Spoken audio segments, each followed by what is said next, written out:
नाशिकमध्ये पावसानं विश्रांती घेतलेली असली तरी धरण पाणलोट क्षेत्रात पावसाची संततधार सुरू आहे। परिणामी नाशिकच्या गंगापूर धरणातून पाण्याचा विसर्ग पुन्हा एकदा वाढवण्यात आलेला आहे। सध्या गंगापूर धरणातून 8160 क्युसेक एवढा पाण्याचा विसर्ग आहे आणि त्यामुळे गोदाघाट परिसरामध्ये पाण्याची पातळी आजही वाढलेलीच आहे। नाशिकच्या गोदाघाट परिसरात असलेल्या दुतोंड्या मारुतीजवळ कमरे इतकं पाणी आहे। यासोबतच रामकुंड परिसरातले जे छोटे मोठे मंदिर आहेत ते देखील पाण्याखाली असल्याचं बघायला मिळतंय।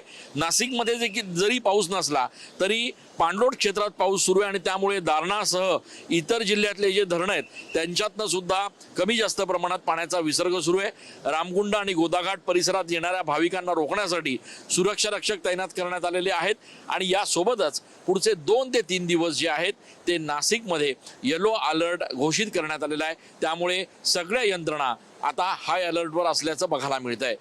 कॅमेरा पर्सन आकाश शिवलेसह मी चंदन पूजा अधिकारी TV9 मराठी।